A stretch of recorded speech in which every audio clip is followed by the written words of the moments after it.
Welcome back to my channel. Not gonna get into where I've been the past year. It seems like that'll be a whole nother topic for a whole different day.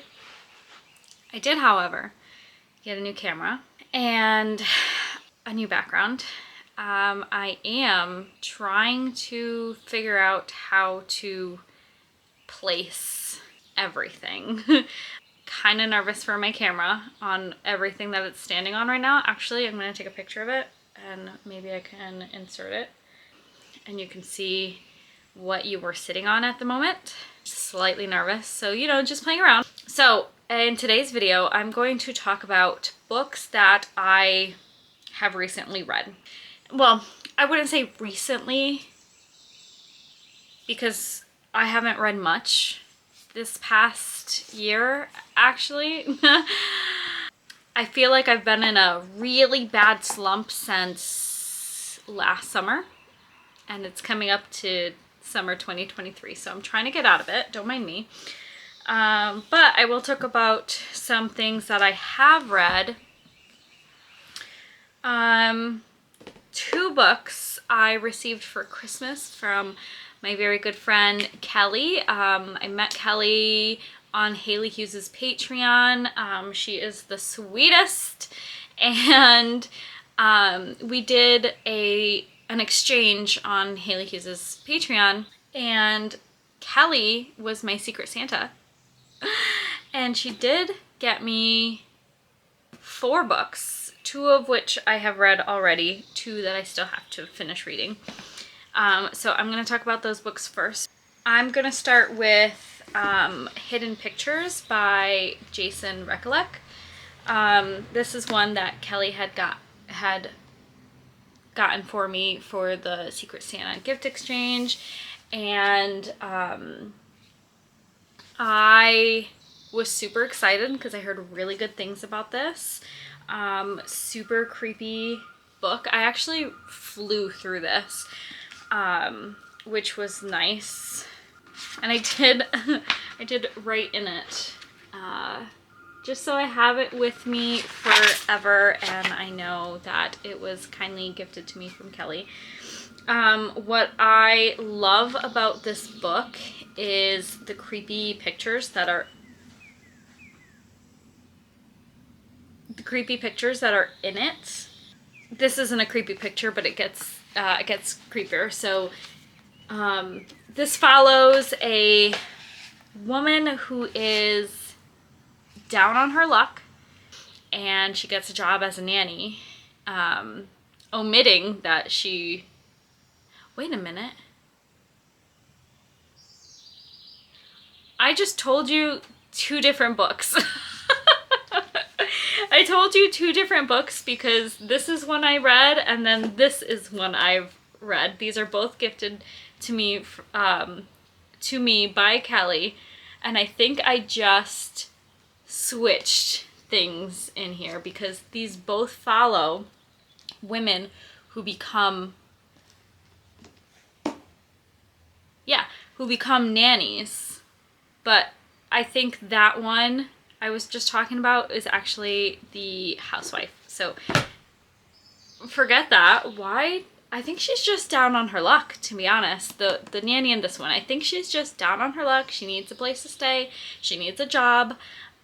So she gets a job as a nanny for this family. I can't believe I just did that. No!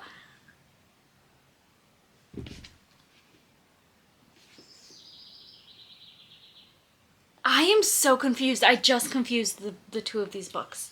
Not the plot of them, but the nanny situation. So this one, it does say, fresh out of rehab, Mallory Quinn takes a job in an affluent suburb of Springbrook, New Jersey as a babysitter for Ted and Caroline Maxwell.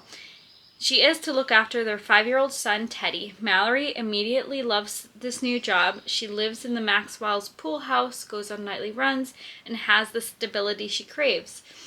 and she sincerely bonds with Teddy, a sweet, shy boy who is never without his sketchbook and pencil. His drawings are the usual fare: trees, rabbits, balloons, but one day he draws something different: a man in a forest dragging a woman's lifeless body. As the days pass, Teddy's artwork becomes more sinister and his stick figures evolve into more complex, lifelike sketches well beyond the ability of a 5-year-old. Mallory begins to suspect these are glimpses of an unsolved murder from long ago, perhaps relayed by supernatural force lingering in the forest behind the Maxwell's house. With the help of a handsome landscaper.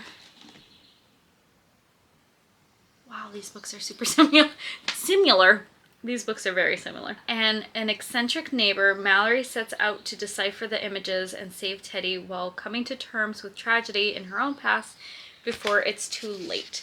So the little kid, Teddy, draws pictures, and his pictures are in the book. So it goes from this to something like this and this, which are normal. And then things like this, which, you know, normal 5-year-olds draw things like this. And then it goes to something like this. So needless to say, I was reading this at night mostly, because I just don't have time. So mostly read this at night, and then I scared myself, especially looking at the pictures. So this was a great book, a wild ride. I flew through it. I gave it 4 stars. I think I dropped it down a star because the ending, like this plot twist, was wild. It was wild, and I don't want to say anything because I don't want to give anything away. If you haven't read this book and you're looking to, but you have to suspend your disbelief a little bit with this one. So I think that's why I knocked it down a star, but I absolutely loved it, you know, regardless of that. And yeah, 4 stars to Hidden Pictures by Jason Regulek. And then, as you already saw, I did read The Housemaid by Frida McFadden. This one follows a woman who becomes a nanny for this really rich family in the suburb. It's the mom, the dad, and their child. And I'm just gonna read the back because I don't want to spoil anything. Every day I clean the Winchesters' beautiful house top to bottom. I pick up their daughter from school. I cook a delicious meal for the whole family before heading up to eat alone in my tiny room on the top floor. I try to ignore how Nina makes a mess just to watch me clean it up, how she tells strange lies about her own daughter. Okay, I was going to mention that. I didn't know if it was in the back or not. So she is nannying for this family, and the wife is psycho. She is crazy. She, like it says in the back, she'll make a mess, like, just to watch Millie clean it. She'll accuse Millie of, like, moving things or taking things or throwing things out when Millie never touched it. So things like that. And now her husband, Andrew, seems more broken every day. But as I look into Andrew's handsome brown eyes, so full of pain, it's hard not to imagine what would it be like to live Nina's life. The walk-in closet, the fancy car, the perfect husband. I try on one of Nina's pristine white dresses once just to see what it's like, but she soon finds out, and by the time I realize my attic bedroom door only locks from the outside, it's far too late. But I reassure myself, the Winchesters don't know who I really am. They don't know what I'm capable of. That's all I'm really going to give you about this book. I don't want to say anything I probably shouldn't. This book does have a lot of, I want to say hype around it, but it's not hype. Hype isn't the word that I'm looking for. It's actually controversy around this book because it's quite similar to another thriller that was published years ago by another author. I'm not going to say what book that is, because if you read one, you'll know what goes on in this one, and if you read this one, you'll know what goes on in the other one. So I'm not going to say which one. You've probably heard it around. I'm just not going to mention it myself. So there's a lot of controversy with this author and with this book, that it is allegedly just a carbon copy of this other book that had come out from another author. Needless to say, I enjoyed them both. I read the other thriller years ago, so I kind of forgot what had happened in it. Even though I super enjoyed it, I'm pretty sure I gave it 5 stars, but I'm pretty sure like when I was reading this, I completely forgot about the other book. So I enjoyed this nonetheless. I did give it, let me see, I gave it 4 stars. Yeah, so it looks like I completely forgot about the other book until like I started hearing people talk about it. On my Goodreads, I said I thoroughly enjoyed it. I kept hearing that if you read a lot of thrillers, you wouldn't be shocked by this one. I must not read that many thrillers because I did not see that twist coming, which is funny because I read a book quite similar to this. So regardless, gave it 4 stars, really enjoyed it. The next book that I read was gifted to me for Christmas by one of my good friends here on YouTube, Donica from Donica Reads. You know her already, you know Donica. And if you don't, I don't know where you've been, you should go subscribe to her. But she did gift me Uzumaki by Junji Ito for Christmas. Look at this chunk. Why did I not know that Uzumaki was like 600 pages? How many pages? Let me see. Like 650, which obviously is quite easy to go through because it is a manga. This is probably, I don't reread books because I feel like I'm such a slow reader and there are so many books to read that I don't end up rereading books, but mangas, they're quite easy to go through, and I just enjoyed this one so much. It scarred me, to say the least. Like, look at this. This is just like the opening flap here, but look how traumatizing that is.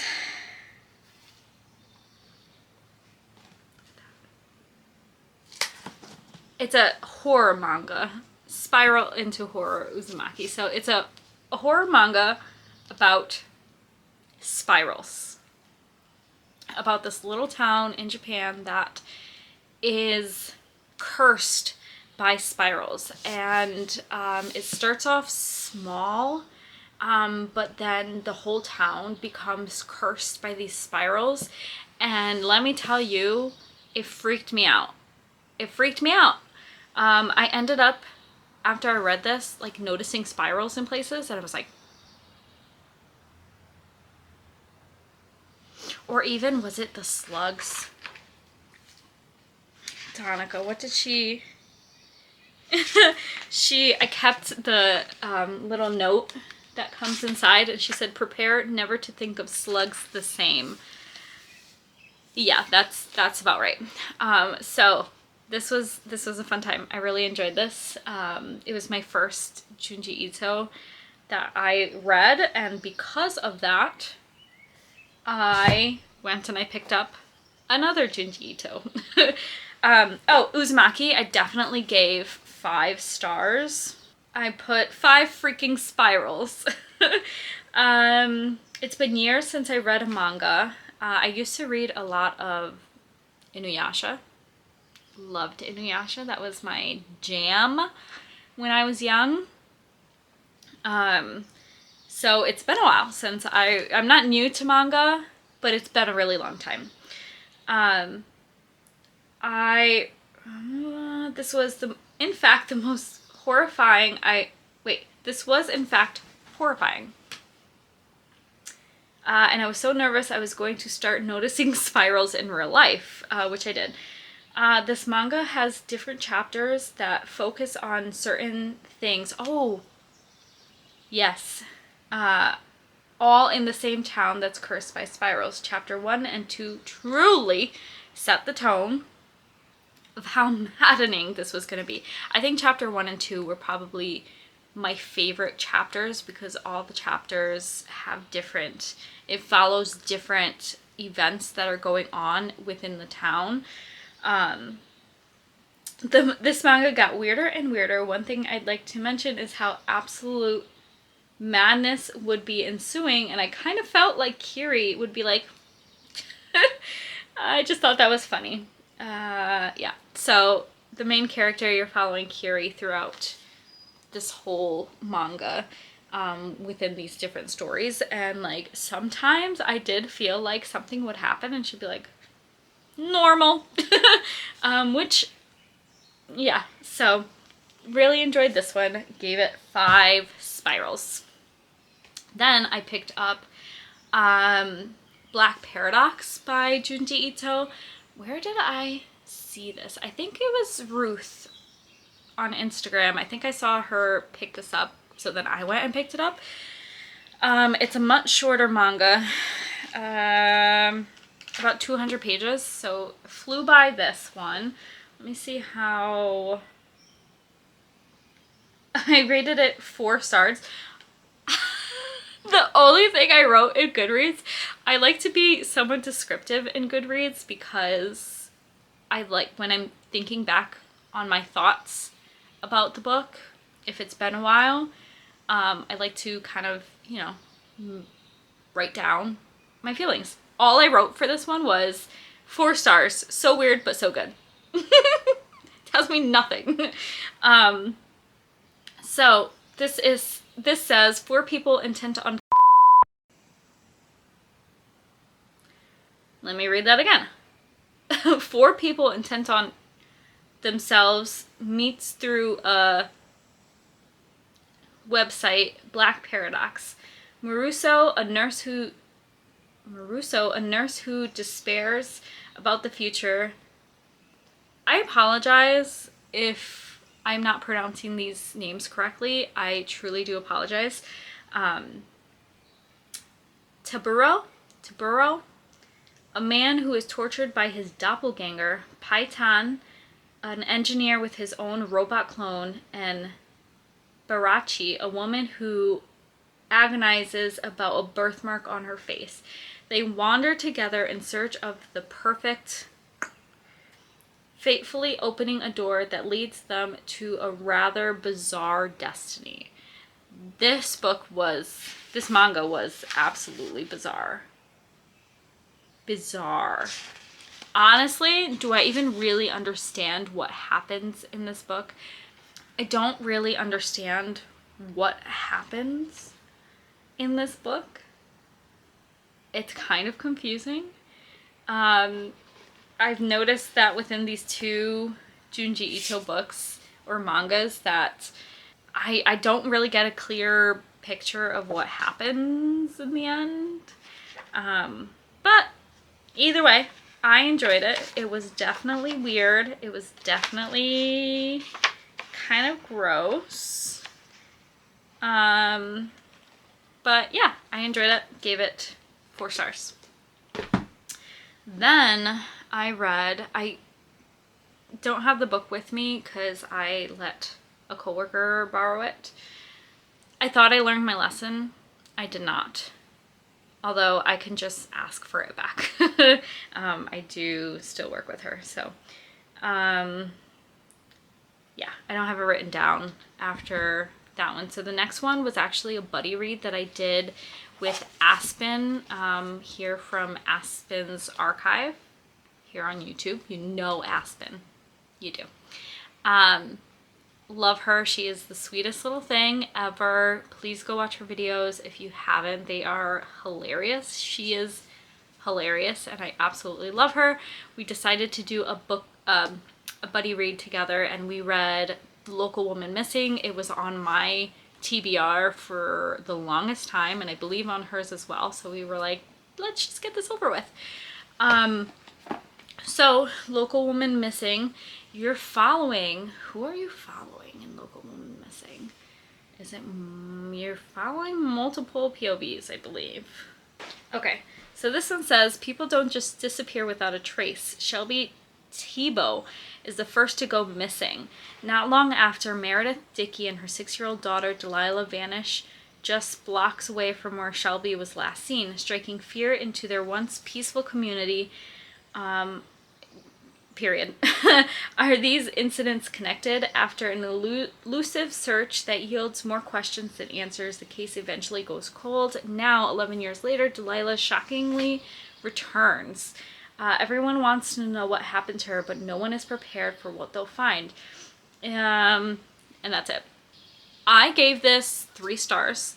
It was, the first chapter was so intense. It was so intense. I don't know if it was the first chapter or like the prologue, one of those that came first. If it had a prologue, I know which one comes first, the prologue before chapter 1, but anyways, it was so intense and so fast paced, and like my heart was racing, and it set the tone for the book. Unfortunately, that wasn't the book's tone. That was like the first chapter, and then the rest of the book was quite slow burn, which was pretty disappointing. I believe Aspen, you can, in her videos, in her like wrap-ups, she mentions what she gave it. I believe she gave it like a 1 or 2 star. Not her vibe. I gave it a 3 because it wasn't the most favorite thing that I've read. I've read better thrillers in my opinion, but if you are newer to thrillers, I think you would really enjoy this one. So it was kind of in the middle with it. I gave that one 3 stars. After that, I decided to read, I got gifted a couple books for my birthday back in April. So I then read The Grown Up by Gillian Flynn, I think it's Gillian Flynn, who is the author of Gone Girl and a lot of other amazing, really hyped books. I've never read anything from this author before. I actually did watch the movie Gone Girl, but Meghin from Reading with Meg gifted this book to me for my birthday. I was so excited. Unfortunately for me, I'm so upset. It really bothers me. Like, there are some things, like there can be creases in books and things like that, and I will be okay.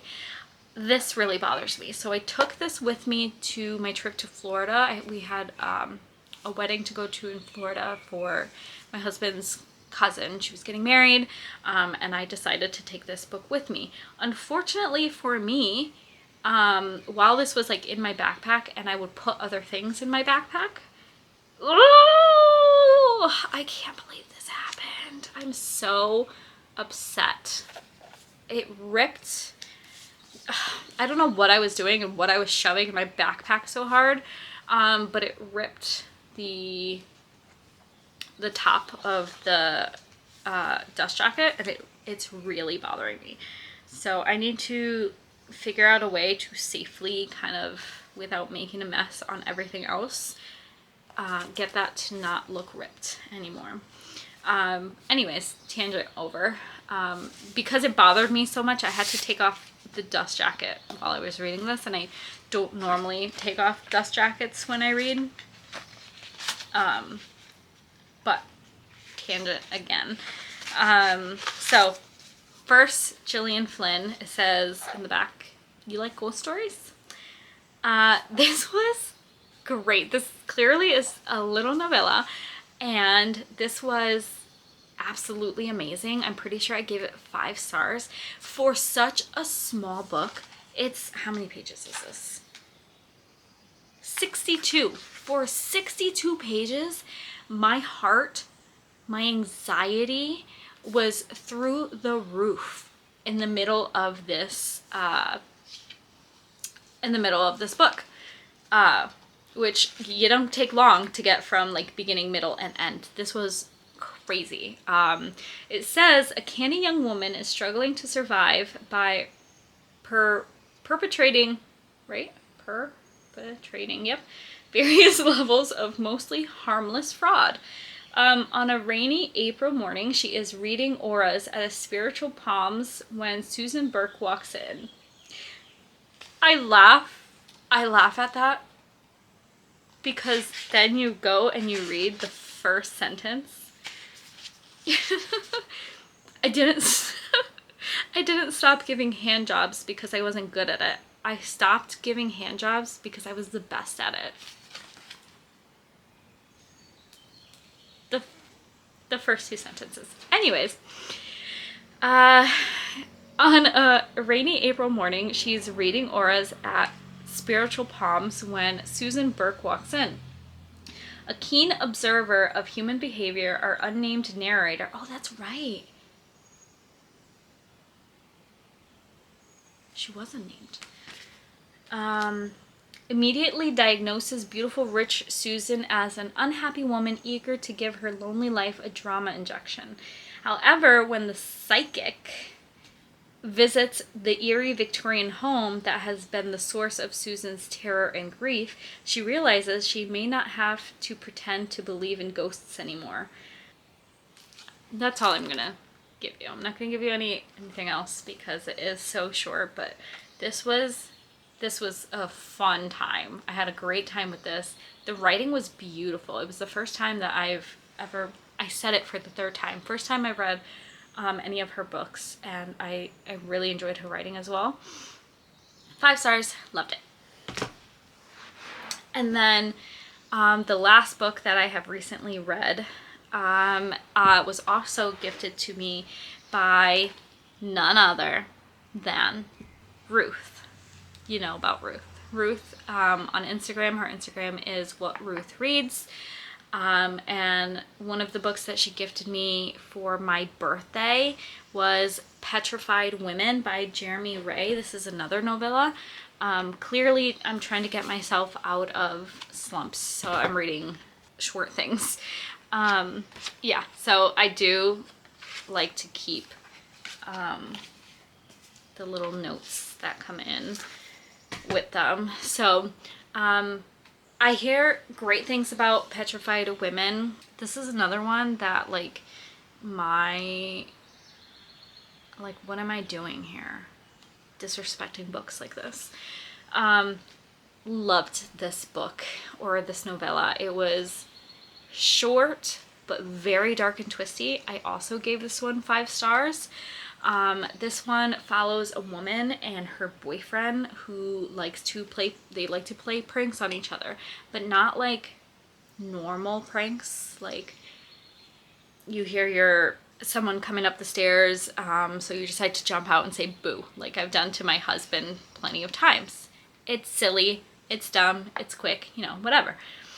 They like to go like above and beyond with their pranks to like truly terrify the other person before letting them know like, hey, it's just a joke. So we're following Harley, and it is her boyfriend's birthday, and she is getting ready to like scare the shit out of her boyfriend Aiden. She wants to like do one of the best scares ever because he's always scared her like above and beyond. The top says, some pranks go too far, this one could be deadly.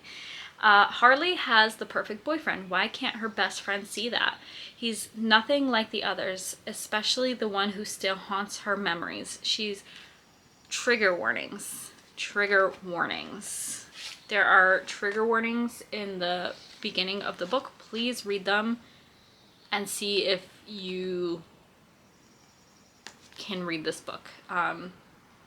So just saying that. She's finally picked a keeper with Aiden.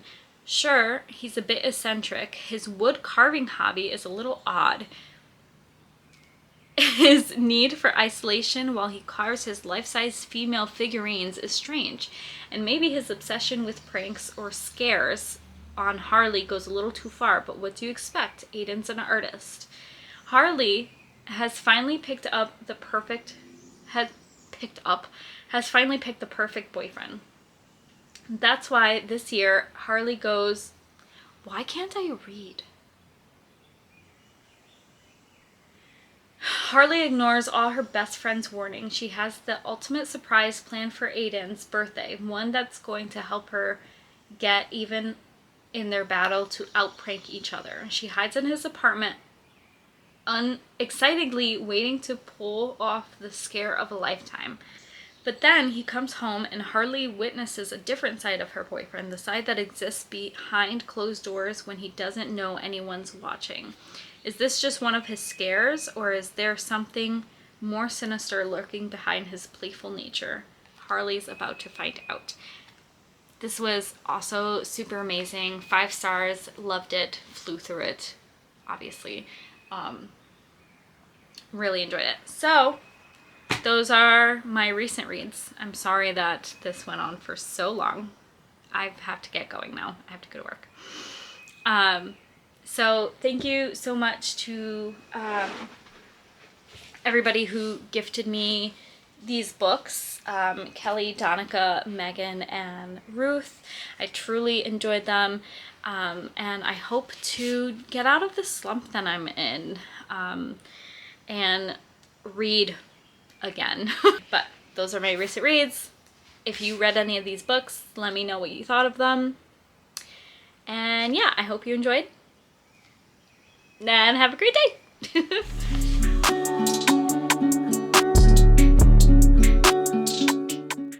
Okay, is this why people just do thumbnails in their videos? Because I'm working with a new camera here. I don't know how to do this. So let's try.